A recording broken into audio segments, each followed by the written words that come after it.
बच्चों के दांत 5-6 महीने पे आने शुरू होते हैं। बच्चों में 20 टेम्परेरी टीथ होते हैं जो 5-6 महीने से लेकर 2.5 से 3 साल तक कोई ना कोई दांत उनका आता रहता है। तो ये देखा जाता है कि जब बच्चों के दांत आ रहे होते हैं तो बच्चे थोड़े इरिटेबल, थोड़े क्रैंकी, थोड़े फसी हो जाते हैं। इस टाइम पे वो थूक बहुत निकालते हैं और बच्चा सब कुछ मुंह में डालता है। तो इस टाइम पे पेरेंट्स उनको कंफर्टेबल करने के लिए कई बार टीथर्स का इस्तेमाल करते हैं, कुछ पेन रिलीविंग जेल्स का इस्तेमाल करते हैं, कुछ होम्योपैथिक मेडिसिन का इस्तेमाल करते हैं। बट क्या ये सही है?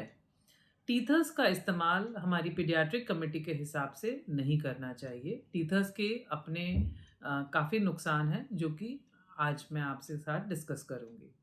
टीथर्स जो होते हैं जनरली सिलिकॉन या रबर के होते हैं, बट इसमें एक बीपीए बिस्फेनॉल ए करके कंपाउंड है जो कि मिला होता है, जो बच्चों के लिए बहुत टॉक्सिक है। So please see to it कि अगर आपने कोई भी खिलौना या टीथर खरीदा है तो वो बीपीए फ्री होना चाहिए। कई बार टीथर के छोटे छोटे पार्ट होते हैं डिज़ाइन के लिए, जिससे कि कई बार जब बच्चा मुंह में उनको डालता है तो वो कट सकता है और बच्चा उस पर चोक कर सकता है। कई टीथर्स में लिक्विड जेली होती है। अगेन जब बच्चा च्यू करेगा तो वो दांत से अगर कट गई तो जेली उसके पेट में जा सकती है, जिससे कि बच्चे को नुकसान हो सकता है। टीथर्स चूंकि ज़्यादा टाइम वेट रहते हैं तो उसमें कई बार फंगल मोल्ड बन जाते हैं, जिससे कि बच्चे को फंगल इन्फेक्शन हो सकता है।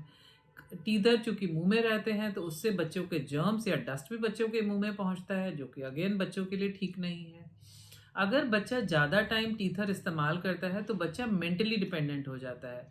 बच्चा टीथर को प्रेफर करने लगता है बजाय कि खाने या दूध पीने को। सो इससे उसकी ग्रोथ कॉम्प्रोमाइज़ हो सकती है। और कई बच्चे अगर लंबा टाइम टीथर इस्तेमाल करते हैं, जब उनके दांत आ भी चुके होते हैं, 1-1.5 साल पे जब 7-8 दांत आ चुके होते हैं, तो कंटिन्यूअस टीथर के इस्तेमाल से बच्चों के जो दांत हैं वो थोड़े टेढ़े मेढ़े हो सकते हैं। There can be malalignment. So in short, teether is not advocated, it is not good for your child, so please do not use teether. अगर आप बच्चे को कुछ मुंह में देना ही चाहते हैं तो सॉफ्ट फ्रूट्स दे सकते हैं जो बच्चा चबाएगा, और जब वो नीचे गिरेगा तो एटलीस्ट आप उसको ऊपर नहीं दोबारा लेने देंगे। आप कुछ टीथिंग बिस्किट्स आते हैं वो दे सकते हैं, but best is avoid teethers, avoid pain relieving gels and avoid any homeopathic medicine for this.